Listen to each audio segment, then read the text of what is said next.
எப்போதும் ஜெபம் என்ற மயக்க நிலை இருக்கணும். சுய நினைவின்றி கிடக்க கூடாது. அப்படியே சபையில் அப்படியே உட்காந்துக்கிட்டே கிடக்கிற போல உட்காந்து கிடக்கூடாது. பிள்ளைகளுக்கு வசனம் என்ற பசி இருக்க வேண்டும், உபதேசத்தின் மேல பசி இருக்க வேண்டும், சத்தியத்தின் மேல பசி இருக்க வேண்டும், கர்த்தருடைய வார்த்தையின் மேல பசி இருக்க வேண்டும், வேதத்தை தேடி தேடி வாசிக்கிறதுல பசி இருக்க வேண்டும். அதிலே நாம் ஒரு மயக்க நிலையிலே கிடக்க வேண்டும். ஆண்டவருடைய பாதத்திலே அமர்ந்து கிடப்பதிலே நாம் என்ன செய்யணும்? ஒரு மயக்க நிலையிலே கிடக்க வேண்டும். நாம் ஜெபிப்பதிலே, வேதத்தை வாசிப்பதிலே, துதிப்பதிலே அப்படிப்பட்ட பசி தேவனுடைய பிள்ளைகளுக்கு ஆவிக்குரிய பசி இருக்க வேண்டும். இதுக்காக தான் அவர் என்ன சொல்றாருன்னா, உன் கைகளை என்ன செய்யும்? வானத்துக்கு நேராய் ஏறெடு. உன் கைகளை வானத்துக்கு நேராக ஏறெடுத்தேன்னு சொன்னா, உன் கரங்களை எந்த அளவுக்கு கைகளை ஏறெடுக்கிறீர்களோ, எந்த அளவுக்கு கரங்களை உயர்த்துகிறீர்களோ, அந்த அளவுக்கு நீங்கள் ஜெயம் பெறுவீர்கள். அந்த அளவுக்கு ஜெயம் பெறுவீர்கள். அந்த அளவுக்கு நீங்கள் ஜெயத்தையும் வெற்றியும் சுதந்திரத்துக் கொள்ள முடியும். கரத்தை உயர்த்தும் பொழுது ஜெயம் கிடைத்தது. ஜெயம் கிடைத்தது. அவனுடைய கரம் கீழே இறங்குகின்ற பொழுது அவன் தோல்வி அடைந்தார்கள். அமலேக்கர் ஜெயித்தார்கள். அமலேக்கர் ஜெயித்தார்கள்.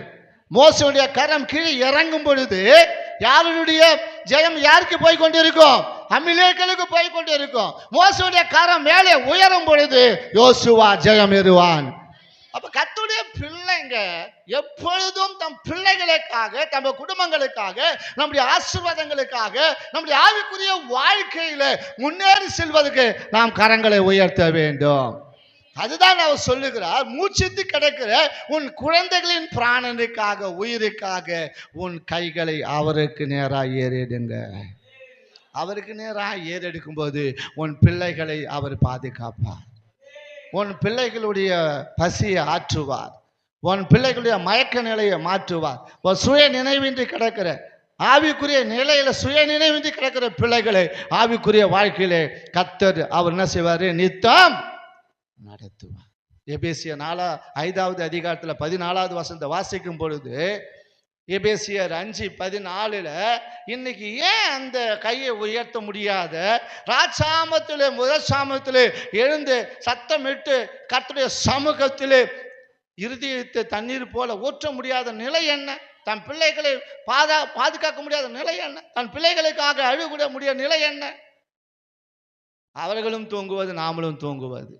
எபேசியர் 5வது அதிகாரத்தில் 14வது வசனம், ஆதலால் தூங்குகிற நீ விழித்து மரித்தோரை விட்டு எழுந்திரு, அப்போது கிறிஸ்து